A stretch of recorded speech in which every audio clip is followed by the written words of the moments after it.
This is A Story of Sorts, the podcast mostly about bookish stuff. Hello everyone, Carina here again. I'm so happy to bring you another season of A Story of Sorts. This will be a bit different from season 1. Every other week, I will chat with authors, with book lovers like me, and with entrepreneurs.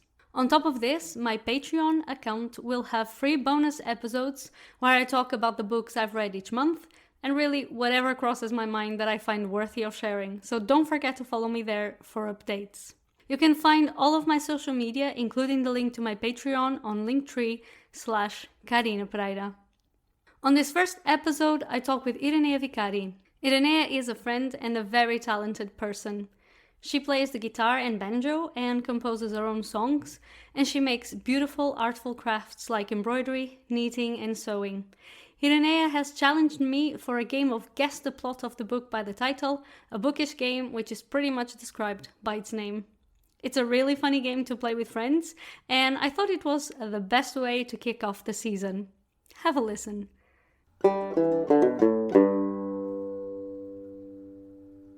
Hi Irenea. Hey! So I'm here with Irenea today, and Irenea is my friend, so there might be quite a lot of laughter in this episode, and awkward pauses and stuff like that. Lots of those. Yes. So we decided to do a sort of a game. Basically, each of us brought 3 books that the other hasn't read yet, and with the title, the other one has to guess what the book is about. So I don't know what Irenea's books are, and she doesn't know what my books are. I hope. I don't know, I talk so much about books, maybe I told her. But I don't think so. Possibly. So we're going to start. Do you want to start, or should I give you my book, or you give me your book? I mean, you're the director, so you choose. So what? Okay, so I'll start by giving you one of my books. I'm not going to show the cover because I don't want you to guess what it is. I'll close my eyes. Cover. I'll show this. It's called. These are actually, I brought 2 books that are quite recent. All right. This is one of them. It's right. called The Henna Wars. Okay. It was written by Adiba Jaigirdar. I always have trouble saying the name, but I think it's right. The Henna Wars. What do you think it's about? Henna. Sorry, if I show you like this, you actually see the blurb, so let me... Oh, okay. Yes. Well, I think it's a book genre for teenagers, probably, based on the color of the book and the letters. Shouldn't have brought the book with me.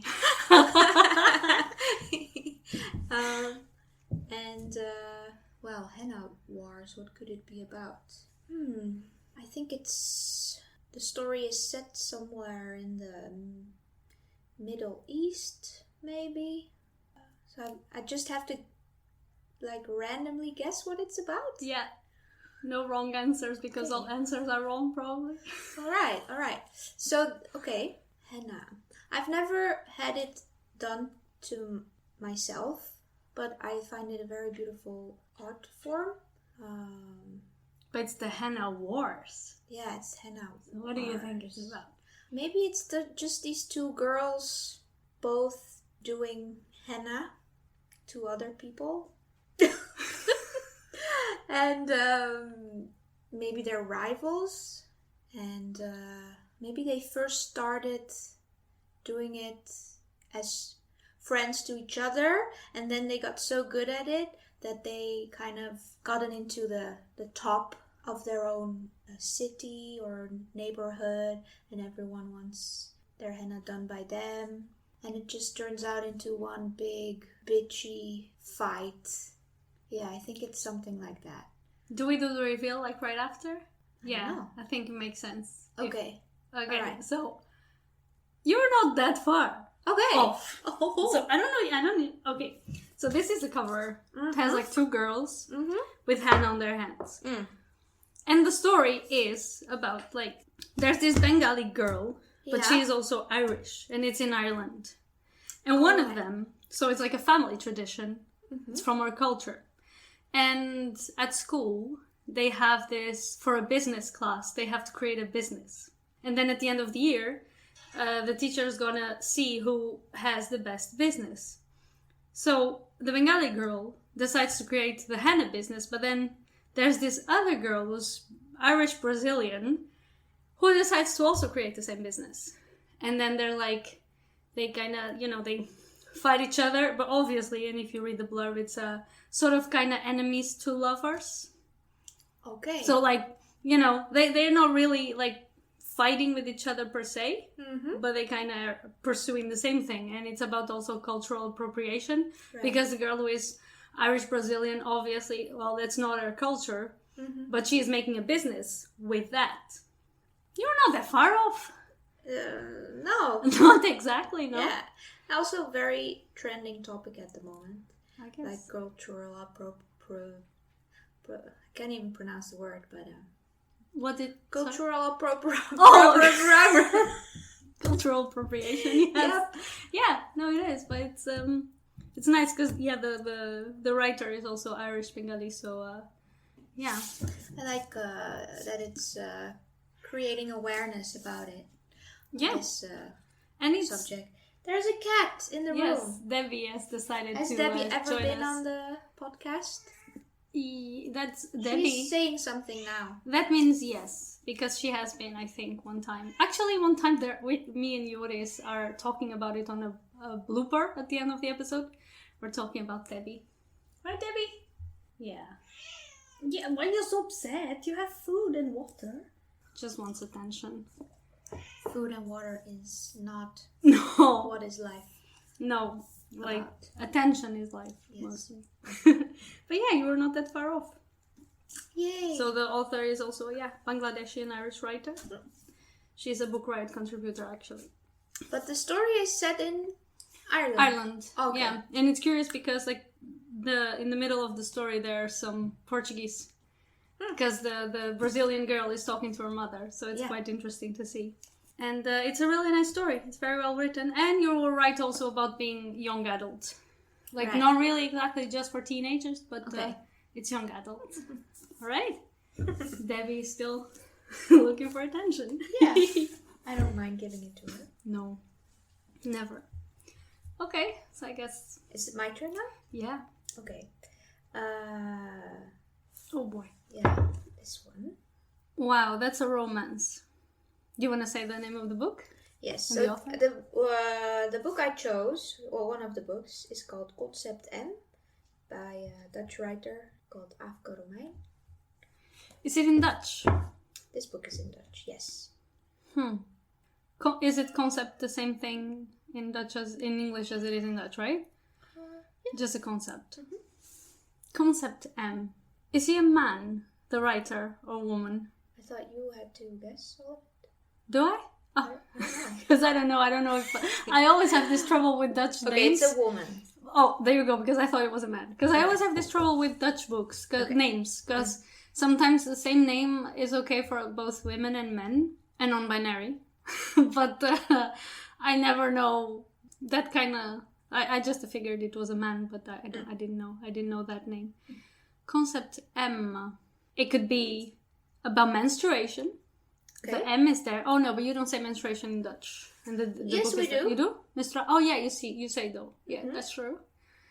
It could be about men. Okay. Is it? Oh, it's a romance, so it's fiction. Yeah. Concept M. Maybe concept M. Maybe she wants. It's the story where the main character forgets that the word M exists. Sorry, the letter. Okay. So they go after other people. No, I'm just messing it up. I don't know. Well, you have to guess. I know I have to guess. There's no right or wrong. That's true. I mean, there is That's what definitely you wrong, said. but concept M. I kind of have the feeling that this is something like a search for something. Someone is going on search for something. Mm-hmm. But I don't want to think that the writer wrote a whole book around men, even though it's possible. Mm-hmm. Is it that? Did she write a book about like men, about a woman going into the world and kind of figuring men out? I think that's what it is about. Yeah. Or maybe Is that your it's final no. conclusion? I think actually no. Yeah, that's because I don't know. I have no idea. I can get anything from this title. I guess it is. Maybe this is a story about a girl who's trying to figure out herself and men around her. And yeah, that I'm just gonna go for it because I have no idea. So you can explain it. Yeah, I feel a bit bad because I've chosen a title that is so abstract. It could be basically anything. But that was the point, actually. I was looking on bookshelves for abstract. That like the hardest, the better. Okay. So I think I did a good job then. Yeah. So I now tell you what it's about. Yeah. All right. It's a really interesting book. It's fictional. It's kind of science fictional. Okay. It sets. The book is from 2018, I think. Yeah, and it sets in 2020. The story is about a society in the Netherlands where there is a certain group of people that suffer from a disease called kleurloosheid, which means it's like a physical or and they don't see color, as in like they are no. They can see color, but their skin is very gray, and their health is very. They don't have good health. Okay. They get tired very quick. Is it in some way about depression? No. Okay. No. Sorry.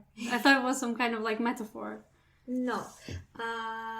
And Concept M is actually the name of the medicine that these people have to take to keep living. Because if they don't take the medicine, then they die. Quickly. Yeah. Okay. And in the book, it follows a girl.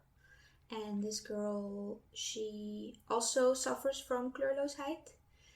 And she starts wondering. She's like a rebel.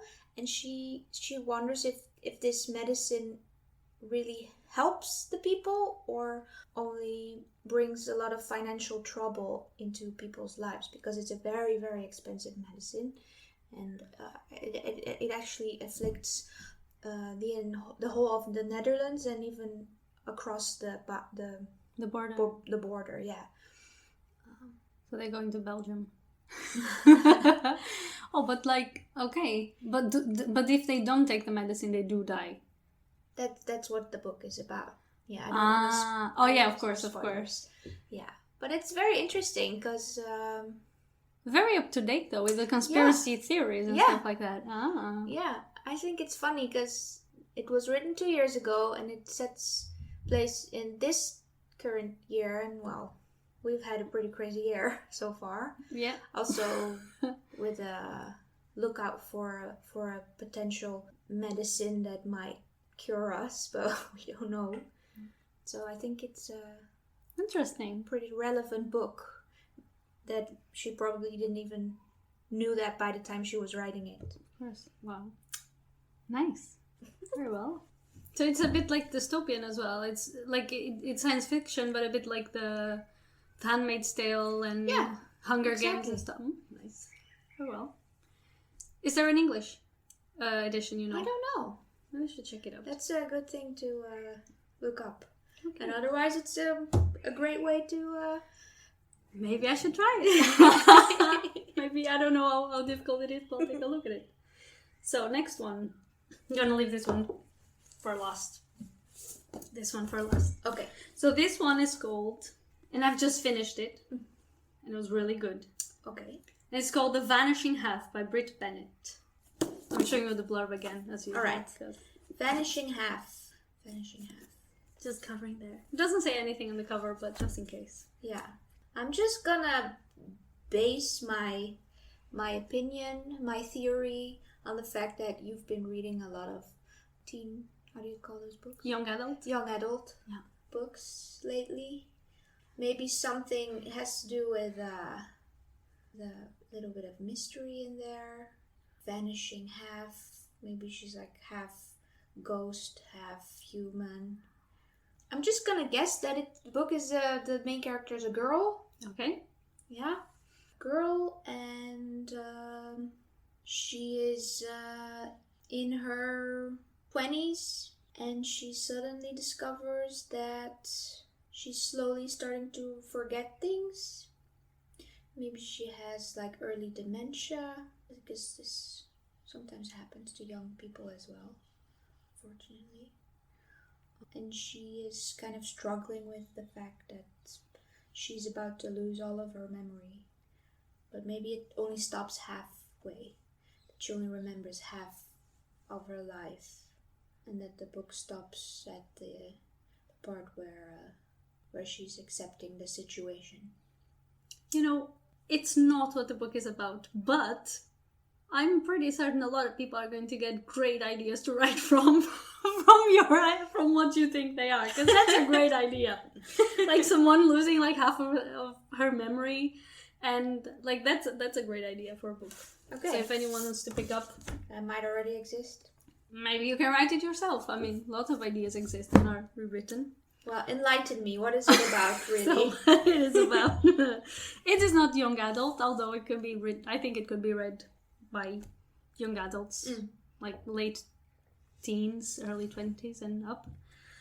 This is quite recent, and this is about race. There are two twin sisters who were born in a city called Mallard. I know all this because I just read it, because if I had read it 3 months ago, I wouldn't have known like half of it already. But they were born in a city with only black people, but they are very light black people. And they hate dark black people. And it's in the 60s. So the whole country is just everything. If you're black, there are certain things, certain jobs, etc. that you're just not allowed to do. So your life is a lot harder. Which is still true, but like back then even worse. And it's in the States. So these two twin sisters, when they turn 16, they decide to leave the small town to live the small town where they used to live, and go to New Orleans, if I remember correctly. And then at some point, one of them keeps living, just disappears. One of them just keeps living like as she is, gets a job, etc., gets married, gets a child. But the other one, before all that happens, disappears, and she goes on to live as a white woman. Because she was like white passing. And then basically you have the story of the twin sisters. One of them doesn't know where the other sister is. And the other sister is basically living her whole life pretending her past didn't exist, pretending that she is white to be accepted and to take the privileges of being white. And I'm not going to tell anything else, of course, because I don't want to spoil it. But it's really good. Like, the writing is really good as well. Just reads very quickly. But the story is because, like you said, there is also a bit of mystery there and a bit of suspense and stuff. It's not a thriller, but it's really good. So yeah, you were far off, but yeah, very far off. But good far off. Like, it was a really good idea for a book. Okay, next one. This one is by Margaret Atwood. Oh, it's called The Heart Goes Last. The Heart Goes Last. Yeah. I only read the Handmaid's Tale and half of the Testaments. I didn't even finish the Testaments yet from her. So, The Heart Goes Last. I kind of wonder, because I don't think she only writes dystopian books, or kind of science fiction-y books, but I do think she always writes about kind of situations that could be political. About women's rights or social. I think she always writes kind of social stories. Even if she writes romance, I don't know if that's romance, but even if she does, I think she kind of always talks about social situations. Right. The Heart Goes Last. I see a teddy bear there. Maybe I shouldn't be seeing the cover. But this is the story about a family. And the heart goes lost. Is it because someone is and in that family there's someone who is brain dead already, but their heart is still beating, so they're technically still alive, and then the family has to decide. Maybe it's a child. And then the family has to decide when to let go of that child, and if they want to give the organs to other people, like to donate to other people. But then that would mean that they would have to, plug in the machine and make that decision, which is very hard to make, of course, especially if it's a child. And I don't know. I just think maybe it's that. No idea. No. Interesting guess, but no.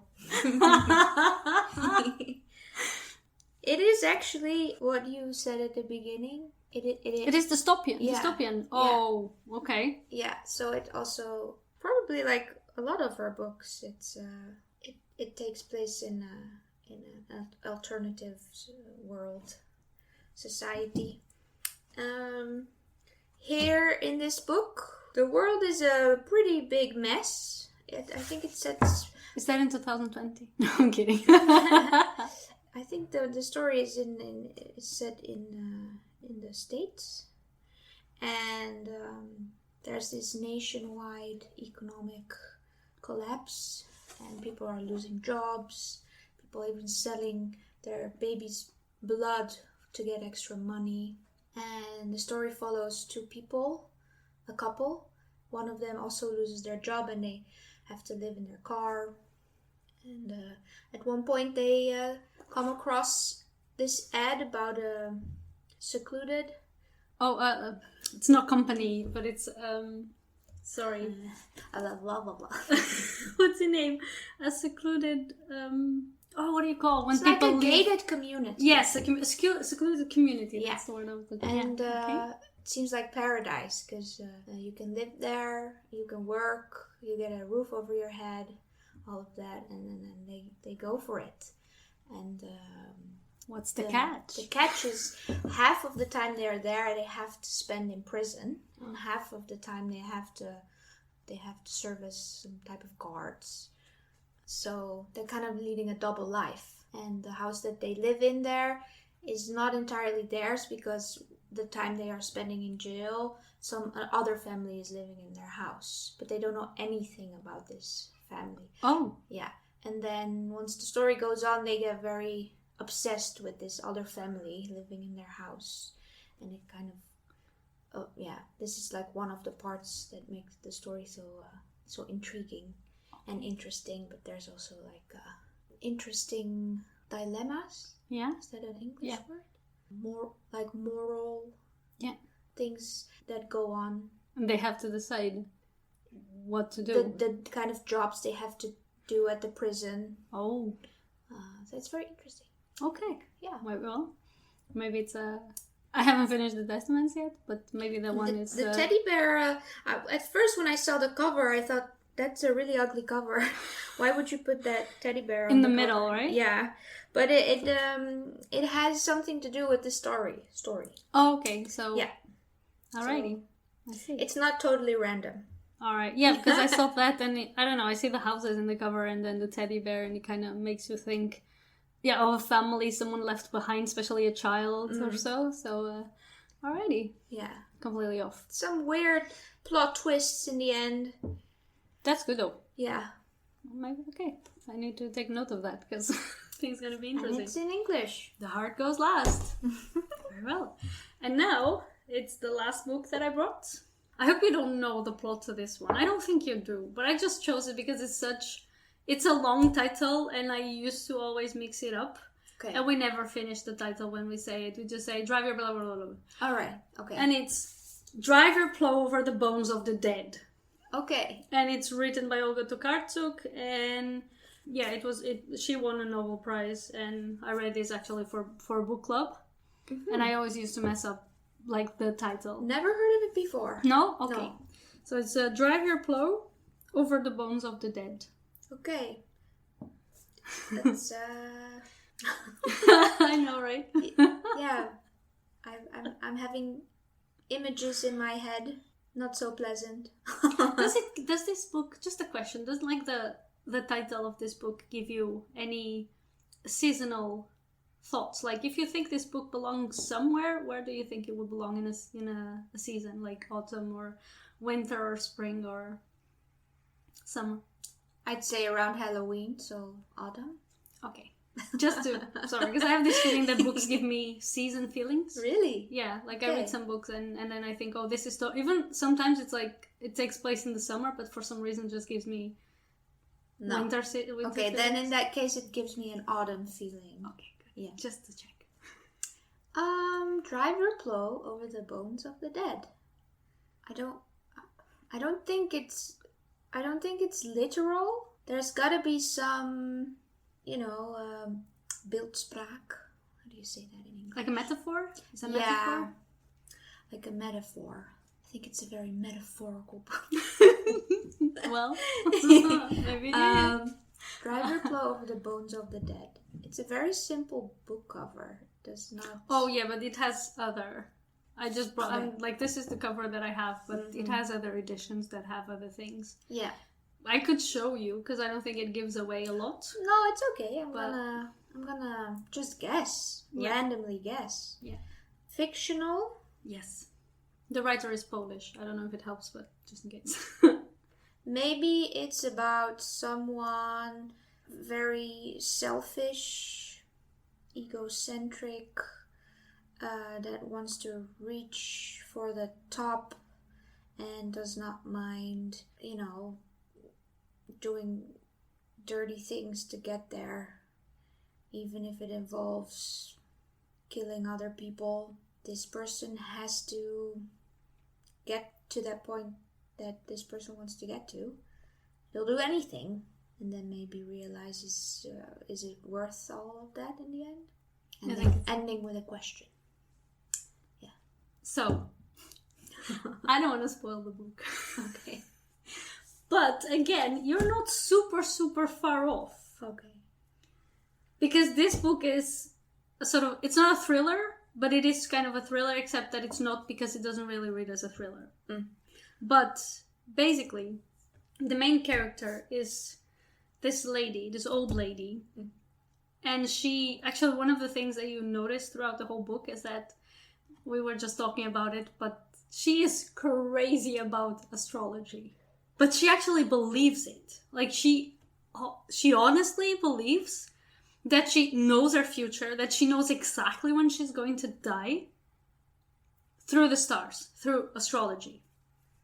So, all the things we were joking about, oh, you're Cancer, you're like Sagittarius, etc., except that she actually believes it's true. And she even small things from day to day, she says everything is written in the star. Every single day that's happening, it's written in the stars. So anything can be guessed, because it's not a guess, because it's just written.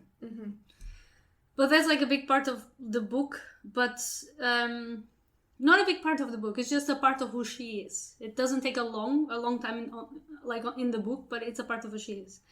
And she's very worried about nature, and she lives all by herself in like this town where usually people, basically the place where she lives, the part of the town where she lives, usually people come in for vacation. So during the winter, she takes care of the houses of her neighbors. They pay a fee, and she makes sure that everything is in place. And then in the summer, they come back. And this is in Poland, but very close to the border with the Czech Republic, like really at the border, basically. And then murders start happening. Dun dun dun. Dun dun dun.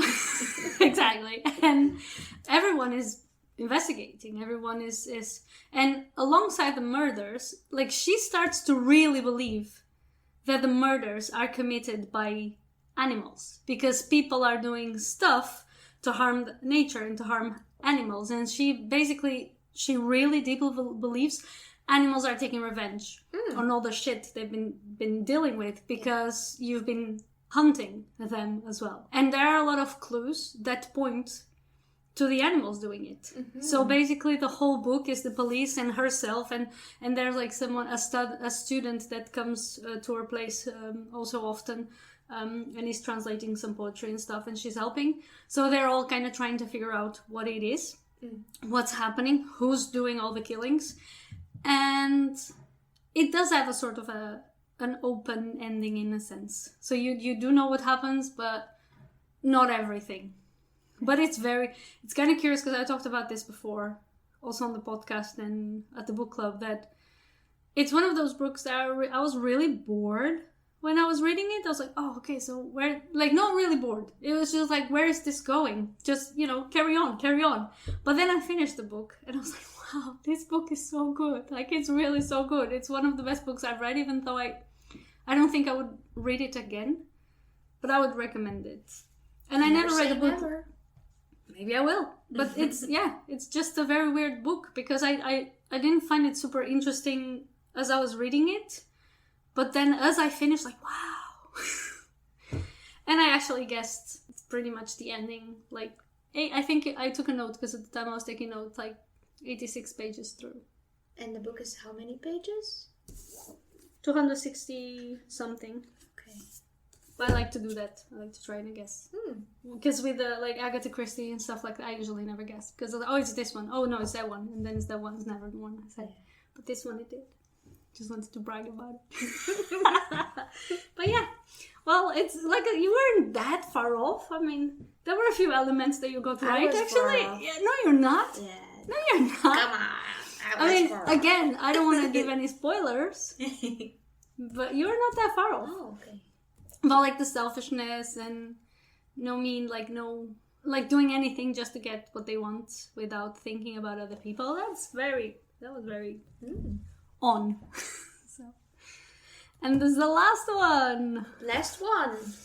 It's called La Superba. Oh my god! Wait a second. But that's from the same one that wrote Big Hotel. I want to say California, but that's the song. What was the name? Big Hotel? Grand Hotel Europa. Yeah, Grand Hotel. See, it's not even big. Oh my god, Grand Hotel Europa is. Yeah. So the writer is Ilja Leonard Pfeijffer. Yeah. And he wrote this book in 2013. Okay, and it won the Libris Prize in 2014.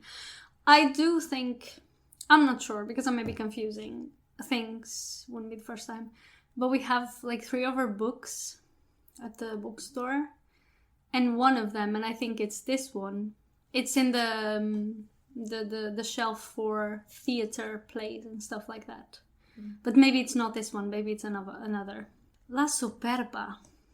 Okay, so this is... La Superba is like someone who's superb. How do you call it in English? How do you say it in English? Superior, yeah. Mm-hmm. So is this... And it's about a woman, right? Superba, it's feminine. So it's about a woman. So this is about a woman. And I don't know why I can't take my mind off it being in theater. It's about a woman who's an actress, but a theater actress specifically, but she gets into some serious, like, terrible businesses. Okay. Like dark, behind the scene things, because she wants to, of course, be acclaimed and be like be seen as a very good actress and to get fame and all that, but like not just fame for fame, just because she really loves the art. She really loves theater and she loves the art, so she just wants people to recognize her and her love for the art. But she finds out some secrets that she shouldn't find out. She ends up with the wrong mob. Mm-hmm. Or and she just gets in a spiral of desperation. Crazy. Yeah, just starts losing the grip on reality. Okay. That's what I think happens, and I don't think it ends well or badly. I just think it ends it doesn't end very well. Mm. That's what I think it is. I don't know, but again, yeah, no idea. What is it about? Well, actually, was I too far off? Completely off, or? I'm not sure because I'm only halfway through the book. You know what worse is? Like, don't tell anybody, but I should know this because the book is at the bookstore, so I should know what it is in there. And I probably already read like the blurb on the back. All right. Because I sometimes I pick books to read the back usually when I don't know them, and I probably just forgot because I there's forget so many books at the bookstore. Yeah, no, I can't, and I'm very bad with memorizing those things sometimes. Well, you're forgiven. So, yeah, carry on. So I'm only halfway through the book, but there's a lot of different characters in the book, so maybe one of the characters you were talking about also, I don't know, maybe they come up later. But the story sets place in Genua. Yeah, in Italy. Yeah. How do you say that in English? I don't know. Genova. I don't know. Geneve? I don't know. Genevi? I don't know. You say Genoa in Dutch? Genua. Yes. Well. Is that Ginebra or is that somewhere else? Because I don't know. It doesn't matter. We'll check it later. In Italy. In Italy, yes. Yeah. And the title is actually, it's how people call Genua. Oh, really? The Superba. Yeah. Wow. Yeah, they talk about this city like it's fantastic. It's great. It's Superb. Yeah. Superb, actually. Yeah. And main character in this book is a writer. He actually calls himself Ilja. Oh, and it's a man. Yeah. It's funny because he calls himself, he gives himself the name that the writer. But the writer is a woman. No, it's a man. Are you sure? Yeah, it's this one. Oh my it's god. It's definitely a man. Sure. I swear to God, all this time I thought it was a woman. No. Terrible. I'm fired. No, it's okay. Yeah. So the main character, it's a fictional character. It's not an autobiography, but he has given the character his own name. Self-insertion. Yeah. And he lives in Genua. And it's also a writer. Like the main character has his name and is a writer. And he's there. He wants to write a new book, so he's looking for inspiration.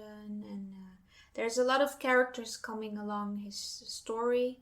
It's very interesting. But the most interesting part is that it also describes how people from Africa go there and try to, it's like they want to go there because they think their life will be so much better than they had in Africa. So there's a lot of immigrants and talking about how they try to get a better life, but it doesn't really, most of the time, does not work out at all. It's a bit sad sometimes, but yeah, I'm only halfway through the book. Yeah. So I haven't read all of it, but so far it's very interesting and it's of different aspects of this whole city that come to light. It's actually not that great, as the title may say. Suggest, yeah. Yeah. But maybe it's just great for those who have money and go there on vacation. Yeah, could be. Yeah. Sometimes a bit like that. Yeah. Especially like big cities, when the rent and everything is so expensive. If you live there, I mean, it's nice because it's a nice city, and especially for artists, you have a lot more opportunities than outside the big cities. But on the other hand, people are kind of just struggling as well, especially artists. Yeah, lots of struggles, and there's these big boats coming in there with tourists, and they only see like a tiny part of the city. But the touristic they route. Don't really know what all happens outside of this place, these places where they only come. Yeah, I think it's interesting. All right. Have you ever been to the city? No, but reading it kind of really makes me happy that I don't live there. Okay, but do you think it will still be... Do you think he wrote the book as a way to kind of call attention to it? To the fact that people go there as tourists and they don't really see the truth of the city, and that's why they call it the Superb? No, it's mostly about the immigrants. Yeah, that's the main part. Immigrants that come there and try to have a good life, but it's impossible basically to have a good life and make it big in the city. Okay, alrighty. and that's okay. So we were kind of I was more far off than you. in this. But it's I not think a we're competition. It's not a competition. No, it's not. But I do like the stories that you created as well with this. So, yeah, it was hard for me to pick some books because at the moment I'm only reading books about pregnancy and how to have a great labor, but... so the titles are quite obvious. Yeah. Yeah, I also do. So these are all books that I've read a couple of years ago, or... But that's okay. I mean, the point was just to bring... I brought these because, again, I also remember the stories better. But also because I didn't want titles that were very obvious. If I, there are some titles that if I obviously bring that, you know it's about, or you're more likely to guess. So I wanted something a bit more, let's see what you get from it without being too obvious. So it was fun. Yeah, enjoyed. I think Me too. I'll probably do this with more people. It is really, really fun. And thank you for coming to the podcast. Well, thank you for inviting me in your podcast. You're very welcome. And I'll see everyone in a few weeks. I hope you have enjoyed this episode. You can follow Irenea on Instagram, Speaking Ivy or Stitching Ivy for arts and crafts. I will leave all necessary links on the podcast notes. I'll be back in 2 weeks for another episode, this time an author interview with Jaigirdar to talk about her debut middle grade book, Frank. To get regular updates, don't forget to subscribe. Follow me on Instagram and Patreon for extra content. All links available on linktree/Carina Pereira.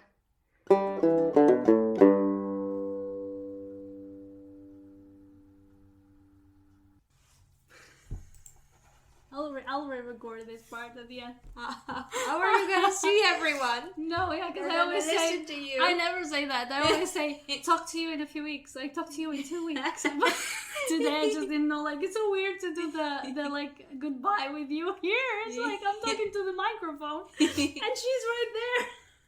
Yeah, very well.